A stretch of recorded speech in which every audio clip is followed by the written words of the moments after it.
welcome to part 2 of the top 10 wrestlers of all time, baby!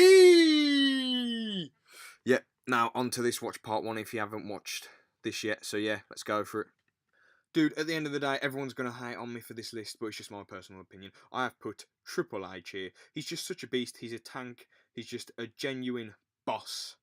Also, you got to respect his passion for the wrestling business because he's set up for life. He's got millions upon millions. He doesn't need to still be around pretending to be chief operating officer. And I even feel like even if he wasn't married to Stephanie McMahon, the boss's daughter, I still feel he'd be behind the scenes because he's got such a passion for it. He's done so well with NXT. He's done all the smart decisions with it, like only make it an hour long, and he's booked all the people really well.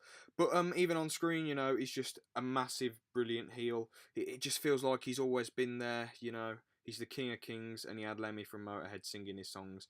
He is just brilliant. He's had a ton of good matches as well. So yeah, what a great, great guy. His promos, bit iffy, but who cares? Brilliant wrestler.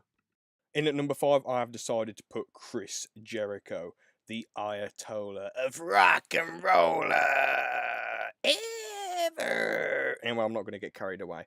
This dude is just one of the best. He's great in the ring. He's still having good matches now, and his way to adapt to the times with his different personas in different eras is just amazing.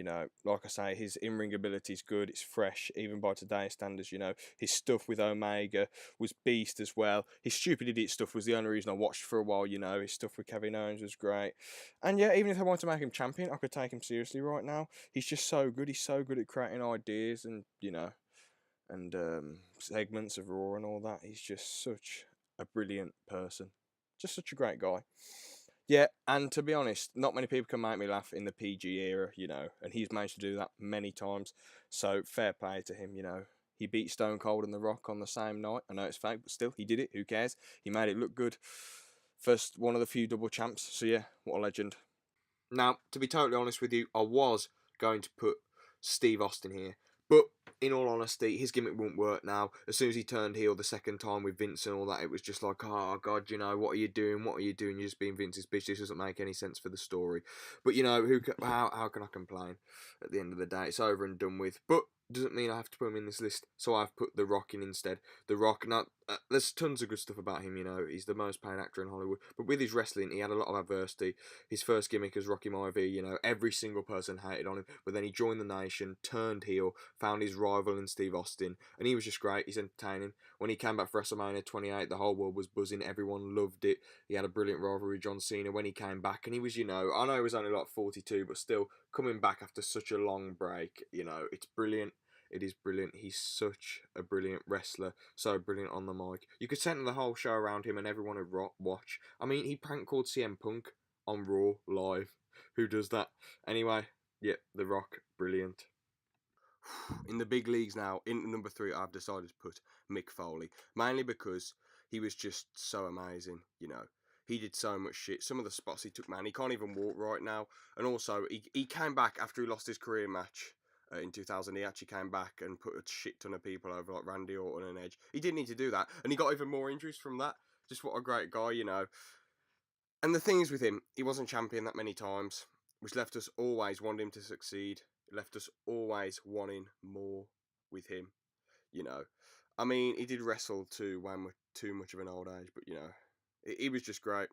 He was just a brilliant dude. I know I've said that about a lot of people on this list, but in the big leagues, like I say, Mick Foley, just a straight up brilliant dude. And also in the Attitude Era, I know they say, oh, The Rock was the main dude, Austin was the main dude, but who was there when Rock and Austin couldn't fight each other? When Austin couldn't fight The Rock, dude loved fought Steve Austin. And when Austin couldn't fight The Rock, you know, Mankind fought The Rock. So yeah, he was there when he was needed, and he was just brilliant. He missed his second corners and acting. Just watch a shit ton of his promos, and he's great. He entered the Rumble 3 times as well, and he was in a shit ton of good tag teams, So yeah, brilliant. In at number 2, I've decided to put The Undertaker. I mean, what can you say about him?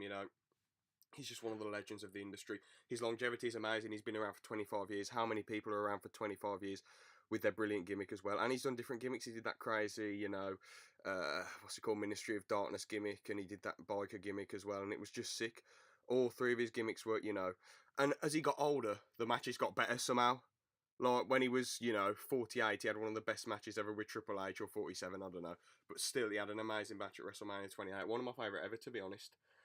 He's very loyal as well. Loyalty's a big part of him, because when WCW was beating WWE in the ratings for years, Undertaker decided to stick with the WWF, and for that, Vince McMahon rewarded his loyalty by making him locker room leader, and he did a good job at it. He didn't abuse his power. So, brilliant, brilliant, fair play to the Undertaker. And the streak is also a very big deal as well, because people who were fans who tuned out years and years ago would just watch Mania just for the streak. You were always on the edge of your seat, even though you knew he was going to win most of them. You were always on the edge of your seat. They had brilliant storylines in them as well. When Undertaker lost to Lesnar, that was one of the most infamous moments of WrestleMania 30. That was just, jeez, we couldn't believe it. No one could believe it. So yeah, the Undertaker's just great. My second favourite of all time. Honourable mentions basically for anyone who's ever got to wrestling at a high level. It takes a lot of hard work and a lot of effort. They have to be on the road 365 days a year.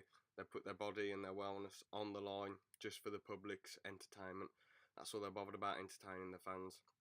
If it was for money, they get into it for like a couple of years and have enough to live off, and then boom, out of there. But yeah, anyone who becomes a wrestler, got a lot of respect for. Honourable mentions basically for everyone. In at number 1 is Kurt Angle. He's the best of all time. He can do everything. He can talk. He can be funny. He can be serious. He looks the part. He won the Olympics with a broken neck. He did real wrestling before, so he put loads and loads of hard work in. He had some of the best matches ever. He can have hardcore matches. He can have technical matches. He can have Iron Man matches. He can just do everything. He's just an absolute beast. He's the best of all time. Like I said earlier, I'm ill. But my favourite, he's just my personal favourite. He's brilliant. There isn't a lot I can say really, but yeah, that's it. Thank you for watching. Like I say, not a big fan of the wrestling industry anymore. I've said that about 1,000 times, but I just wanted to, get my opinion out there at the end of the day and help Lanky B and get him some content on here.